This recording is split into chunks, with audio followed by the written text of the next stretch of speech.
major challenge. There is the death of our investigative agencies. You cannot tell me today that goons can invade a church, can invade a rally, beat up people. Where is the DCI, the Director of Criminal Investigation, the NIS, and all other agencies of government? So I hope we need going forward. And this is why I love the People's Renaissance Party. I think what is emerging, in my view, when I see the invited leaders here today, is sober and moral leadership that our country actually needs. Because we cannot go forward with the kind of extreme political mobilization that is happening today, based on tribe, based on the regions we come from. So Kenya needs moderates. And it also needs a leadership that will appreciate the comparative. And I think if you have not read this book, and I always like to recommend, you must find team of rivals, the political genius of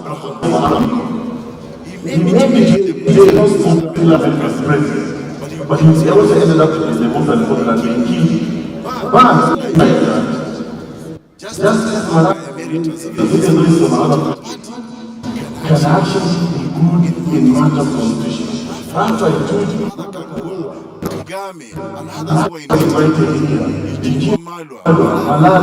There was something they can bring to the table. That's why for what is called a team focus. And I hope the people in the party will actually appreciate that issue. Bring it on the table.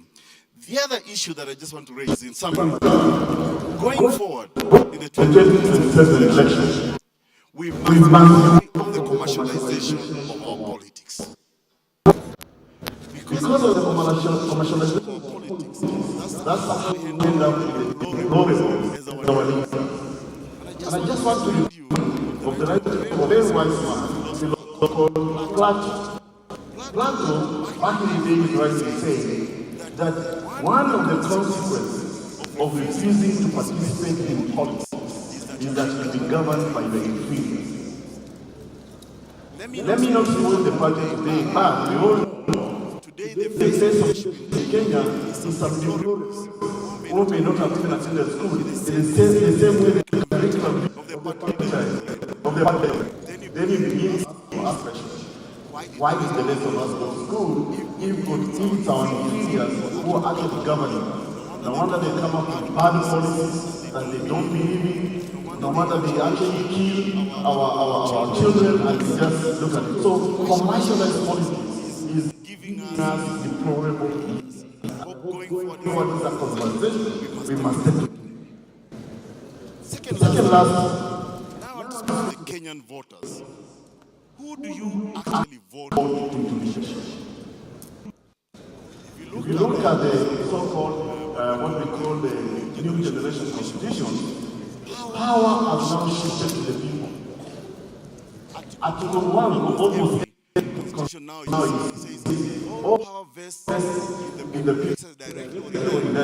So in our bring back the Punguza Legal Constitution Amendment Bill of 2019, the first article of the amendment is Article 1, so that the people can choose to fire a government that has failed, because power belongs to them. Power government and leaders actually employees of them. So lastly, I want to say, reject tribal politics. Tribe does not feed you. If today your child is sick, the child needs to go to school, you don't run to your tribe. You don't run to your tribesman who has stolen. With those very few remarks, thank you very much, and all the best to the People's Renaissance Party. Thank you.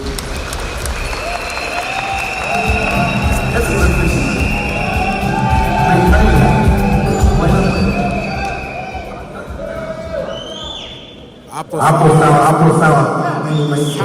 Very good. Haya, one more time, tuone bendera tena, msichoke kuonyeshana bendera. Every time unaonesha, kuna kitu inaitwa butterfly effect. Mkipeperusha bendera hivi, kuna tremors inafanyika pale State House. Hebu peperusha theater to engage national conversations on governance, social justice and youth empowerment. Ladies and gentlemen, let us welcome Skiki vizuri ba. On behalf of my party, DCP, to congratulate the PM party towards actualizing our dream of democracy. Leo nimekuja hapa kwa sababu ya urafiki ambaye ninayo na party leader wetu wa chama cha PM. Mimi nimekuja hapa kumpatia heko kwamba this is the way to go. Demokrasia ni kuunda vyama na kukubali kwamba tuwe na vyama vingi so that ile right yetu ya demokrasi ya mwananchi anaweza ingia kwa chama chochote kiwe pale. Lakini muhimu sana Kale Bamisi, mimi nimekuja hapa leo kwa sababu wewe una support William Ruto aende nyumbani. Kama ungekuwa una support tuta, hata singeonekana Ngong Road leo. Lakini wewe kwa sababu umekuwa mstari wa mbele, and I want to thank you. Tulianza ili gurudumu kitambo kwamba huyu William Ruto aende nyumbani. But I want to remind Kenyans, why are we saying William Ruto must go home? Tunasema William Ruto aende nyumbani, and we also want to remind William Ruto that in 2024 ulianza kuua vijana violela holela. Ulikuwa unashika vijana, you are abducting young people, killing them, shooting them, denying their rights to demonstrate, and you killed over 200 young people in this country. We want to remind William Ruto of the Gaddafi syndrome in Libya. Gaddafi alifanya kazi mingi, alijaribu akapeana free university education, akasomesha watu. He used to give every citizen pesa akimaliza kusoma, $20,000 from their sovereign fund. Lakini kwa sababu alikuwa ameangamiza na ametishia maisha ya watu wa Libya wakasema Gaddafi must go. So to our Kenyan Gaddafi, William Ruto, tunataka tukuambie, you've started counting down your days. Ni lazima utoke hiyo state house. Ni lazima utoke hiyo state house.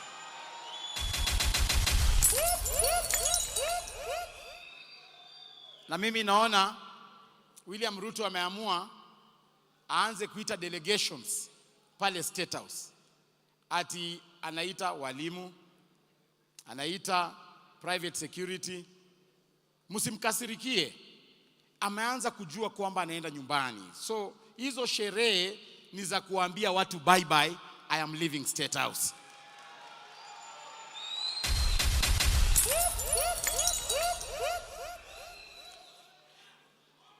As we start this year, we want to remind William Ruto kwamba ulisema utakompensate zile familia za wale watoto ambao walipotezwa during demonstrations.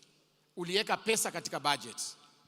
But as we stand up to now, hakuna pesa imedisbasiwa kwa hizo familia. Tungependa kukuambia William Ruto,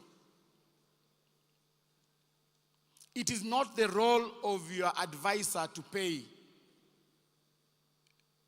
the families which were affected. The Constitution is very clear. The Human Rights Commission is supposed to play that role. Na mimi niko na wasiwasi kidogo, and I want to speak to Kenyans on this matter. Na sana sana hizo familia. William Ruto is insisting that the disbursement of that money must be done in his office. We want to remind the country of what happened in 2007-2008, witnesses in ICC. Up to now, we don't have a single witness for the 2007-2008 post-election violence. William Ruto anajua vizuri sana mauaji hii ya Gen Z. Sisi tukiunda serikali next year, paka tenda ICC. Na anajua kwamba the only witnesses, anajua the core witnesses wa kesi yake ya ICC next year watakuwa mafamilia za hao watu ambao wamewawa. So they want to invite those families, profile the potential witnesses and kill them thereafter. So tunaambia zile familia and the Kenya Human Rights Commission, they must protect the identity of the people they are going to pay. Otherwise, mimi na support mtu yoyote ambaye anasema William Ruto ni one term. One term. Hata siku hizi, hata kama dem amechapa, bora anasema one term, tunaweza pita na yeye.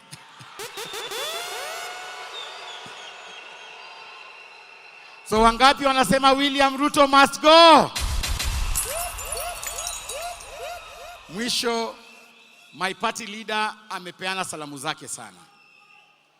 Honorable Rigathi Gachagua ingefaa kuwe hapa, lakini leo saa 6:30 atakuwa anatoa taarifa William Ruto at 4.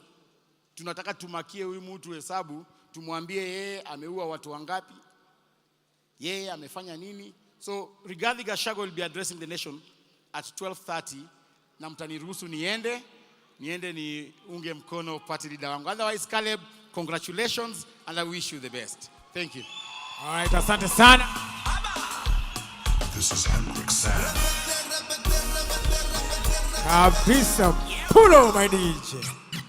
Hapo sawa. Haya, sema one time. Sema one time. Hakuna kitu tamu kama kujua siku za mtu zimeisha. Ni kitu tamu sana.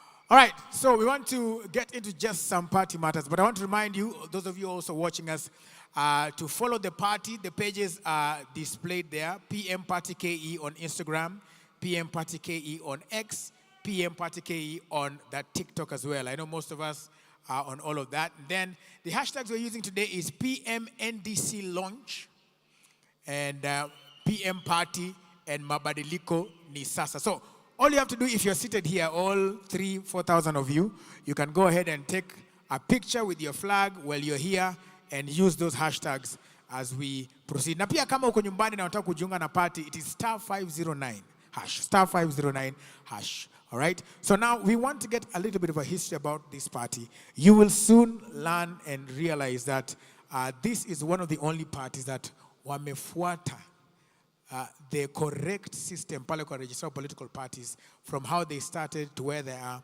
And to give us that history, to give us the history of the party, I want to invite Njenga Ragu, who is the chairperson of the National Advisory Council. Wapi kelele yake akikuja? Wapi kelele yake jamani?